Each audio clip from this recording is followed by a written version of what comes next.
Praise God. Mapagpalang hapon sa ating lahat, sa bawat isa sa atin. Napakabuti ang Diyos. Dahil dinala muli tayo dito. Alam niyo ba na malaking favor ng Panginoon na sa ating pagdalo ay excited tayo na makinig ng salita niya, sa gawain niya. At malaking bagay ito sa atin na hindi tayo kakamarin sa pagsamba sa Kanya. Sa pagpunta ng church, ito'y malaking bagay na favor ni Lord dahil ang binigay po sa akin ng church exhortation na maihayag ko sa araw na ito, sa oras na ito.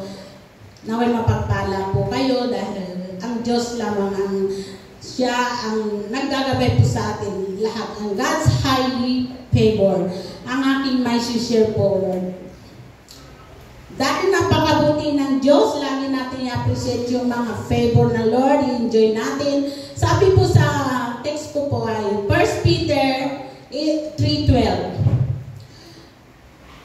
Ang mata ng Panginoon ay nakatuon sa matuwid. Panalangin nila'y malugod na aki agad dinirinig. Ngunit tuwing makikita sa taong gawang lihis, yaang banal niyang mukha sapot nangingit-ngit. Ang Diyos sa atin pala na napakahalaga yung tayo ay tinitignan ng Lord. Ngunit sabi dito, ngunit tuwing makikita ng sa taong gawang lihis, yaang banal niyang mukha sapot nangingit-ngit. Hindi kagustuhan ng Lord yung ang ating gawa na hindi sa kalooban niya. Yung lihis tayo sa pamumuhay ayon sa kanyang kalooban. Kaya ang matuwid ay pinapakinggan ng Diyos sa lahat ng kanyang panalangin. Dinirinig ng daing ng matuwid, nililigtas sila sa mga panganib. Na kahit na anong mga panganib na sitwasyon sa ating buhay, kung tayo'y matuwid at tayo'y nananalangin sa Diyos, ito'y pinapakinggan niya.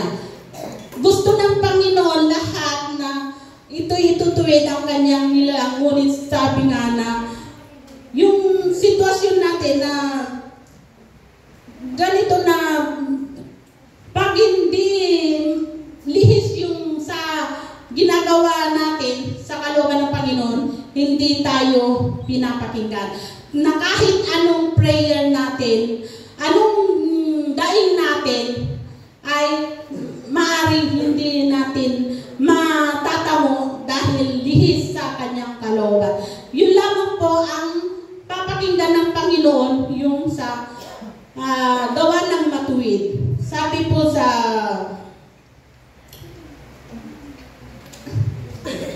una ay by righteousness. Apat ang ginawa ko dito sa aking outline na inano ng Panginoon by righteousness. Yun nga, tayo mamumuhay sa tamang pamaraan ng Panginoon. Dahil naroon yung kanyang pagbibigay ng favor sa atin. Kaya i-present natin yung lahat ng ating ginagawa na nakakalugod kay Lord ay ito'y malaking favor. Yung pagdalo natin na wala tayong sakit, ito'y malaking favor na ginagawa ng Panginoon sa atin. Sabi po sa faithfulness, siya'y nakikinig at handang tumulong sa lahat ng tao. Sa sino mang taong pagtawag sa kanya ay tapat at totoo. Siya'y nakikinig sa lahat, gusto niya makinig sa lahat ng tao. Ngunit napipili lamang sa sino mang tao pagtawag sa kanya ay tapat. Yung tapat at totoo na naglilingkod sa Panginoon. Hindi pa kunwari. Yung gusto ng Panginoon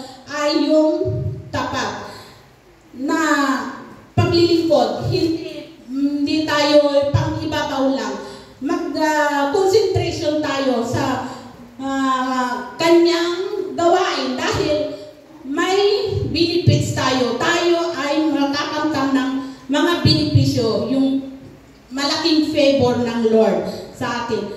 Sabi po sa Luke 16, whosoever is faithful with very little will also faithful with much. Kaya maliit na bagay lang na mapagkakatiwalaan tayo ng Panginoon at tapat tayo ay malaking bagay na yon sa tingin niya. At ito'y ipapalakihin niya pa na tayo'y pagtitiwalaan sa malaki. May share po ako sa trabaho ko sa pangumaga, no? Nung ako'y namimili ng mga halaman sa amo. Sabi nung nagtitinda, gusto mo dagdagan ko yung resibo. Dahil sabi ko, gusto kong kuha yung resibo para kahit to, dahil sa amo ko ito, hindi sa akin.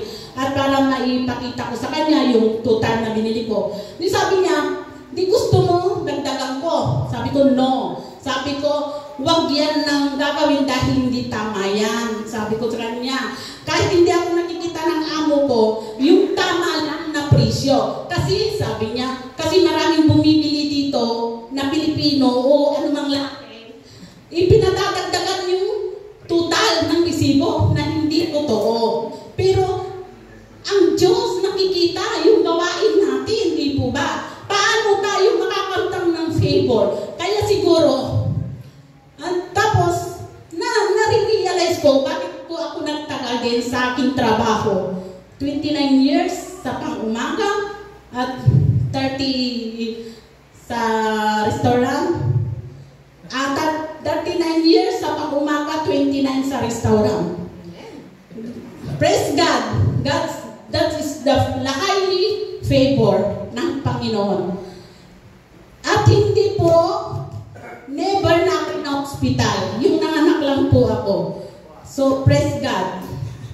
Ang Diyos, lahat, ang kanyang kabutihan ay na-appreciate ko. Yung favor ng Lord, ninanamnam ko yung ginawa niya sa buhay ko, sa buhay namin mag-asawa, na naroon lagi yung favor ni Lord. Sa pagdinig niya, naniniwala ako, sabi nga, believe and declare. I-declare mo na mangyayari at mangyayari ang hinihiling mo kay Lord. Pinapakinggan niya.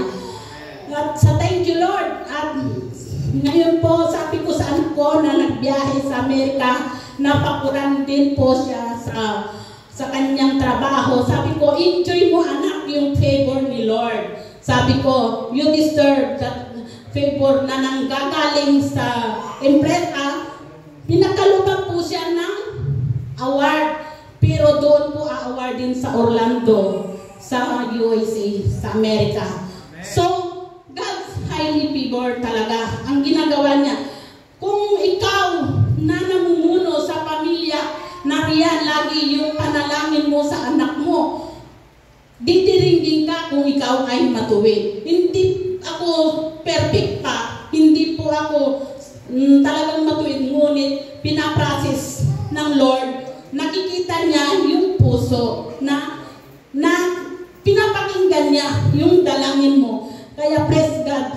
At 5 days siya doon at doon pa siya i-appreciation, i-award, nag-iisa lang po siya. So, napakabuti ng Diyos. Dahil dadaloy sa namumuno sa tahanan, ay dadaloy yung favor ni Lord hanggang sa anak mo, hanggang sa kaapwa-apuhan mo. Kaya, praise God, sa Diyos lang ang lahat ng papuri. At sa katapatan at maging totoo ka, ako pinagkatiwala ng amo ko sa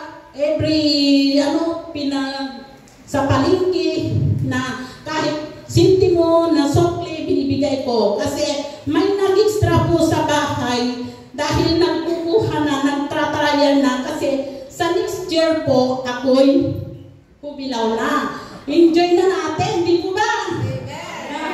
Ay, praise God, ako'y excited na. Kung sa totoo lang, gusto ko na ngayon na eh. Kaso lang talagang ayaw pa akong bitaw ng amo ko. Sabi pa, dito ka, kahit tubilaw ka na, pwede ka pang magtrabaho ba sa akin? Kahit magluto lang ng pagkain ko. Sabi ko, enjoy na namin, magbiyabiyahe kami kung anong kalooban ni Lord, sabi ko sa amo ko. Pero pag nandito, tutulungan kita paminsan-minsan, sabi ko sa kanya. Tapos kasi, sabi, kung may ipipresenta ka, sabi niya, yung kagaya mo o pamilya mo, sabi po sa akin, wala nang makikita, isa lang po ang Flora, sabi ko. Kaya napakabuti ng Diyos kasi ganun ang ginagawa niya sa atin, hindi man, dahil sa tingin ng Panginoon sa atin pa, sa tingin ko hindi pa ako perfect, pero pinaprocess pa rin, pero dinidesire ko talaga yung maging totoo at maging tapat sa anumang bagay. Kaya, napakabuti ng Diyos. Makakamtan natin ang lahat ng favor ng Lord kung tayo sumusunod sa Kanya. Obeying God. Sa number 3, obeying God. Awit 37:5. Ang iyong sarili sa Diyos mo ilagak. Pag nagtiwala kang, tutulungan kang ganap. Ano natin, yung pagtulong ng Panginoon 100%. Pag tayo ay magtitiwala, ilagak natin yung ating sarili bilang sacrifice sa pagsunod sa Kanya. Dahil ang Diyos ay laging tumutulong sa mga nagtitiwala sa Kanya. Pinagkatiwala ko lahat nung kay Brother Tulo, hindi ako magsasawa na magpatotoo dahil sabi ng mga tao, hindi na magbabago, ngunit nagtiwala ko kay Lord. Maraming salita, ganito ang gawin mo, parang hindi ko pinapakinggan, ngunit nakinig ako sa Panginoon. Nagtiwala po ako. Nariyan yung favor ni Lord na nakamtan ko rin yung inihiling ko sa Kanya. Maging sa yung pag-aaral ko ng auto-eskwela sa mga hindi pa nakakaalam. Parang imposible nga sa tingin ng Panginoon. Dahil sa dalawa kong trabaho, halos wala akong time na mag-aral. Wala akong time na pag labas ko sa pag-umaga, ay diretso ako sa Sabi ng professor ko, iwan mo ang isang trabaho mo. Ngunit ako'y nagtiwala kay Lord. Sabi ko, Lord, magkakaroon ako ng license, ipagkakaloob mo. Iniluhod ko, iniyak ko, dahil ito'y gagamitin ko rin sa paglilingkod sa iyo. Kaya nakita niyo rin po na sa pag-akay din ng, marami din ako inimbitahan, pag-akay ng tao sa church. Sabi ko, Lord, kaya yung favor ni Lord, nung ipinakalob niya yung license ko, may narinig pa ako nung hindi pa ako nag-aaral, tinawanan ako, kasi sabi ko, magkakaroon ako ng kotse. Sabi ko ganyan. I-declare ko, magkakaroon ako ng kotse. May tumawa. Sabi, paano ka magkakaroon ng kotse? Hindi ka marunong mag-drive. Sabi, naniwala na ako, nagkaroon ako ng kotse. Hindi ibibigay ng Lord. At naniwala ko, i-declare ko na makakapag-drive ako. Hanggang sa nakakuha ko ng license na imposible sabi ng professor ko, imposible na makakapasa ako dahil hindi ako nag-aaral ng mabuti. Totoo po yun dahil sa puyat, sa pagod, hindi ko makukoncentration. Pero Lord, sabi ko, may gagawin ka miracle sa pag-aaral ko ng sasakyan. At nung nakita ng apto, nagtaka sila kung bakit. In-reverse pa nila, baka magkamali na, pero totoong nakapasa ako. Dahil si Lord ang kasama ko. Amen! Si Lord. Kaya magtiwala tayo. Pagkatiwala po natin ang lahat sa Kanya. Sabi po sa Hallelujah. Yes, Lord. Obeying ka. Yun, pagkatiwala ng sa number 4 na, be generous. Pag tayo mapagbigay, matulungin, nariyan yung God's highly favor ng Lord. Napakabuti ng Diyos. Naranasan din ko po ito sabi po sa Proverbs 22:9, be generous and share your food with poor. You will be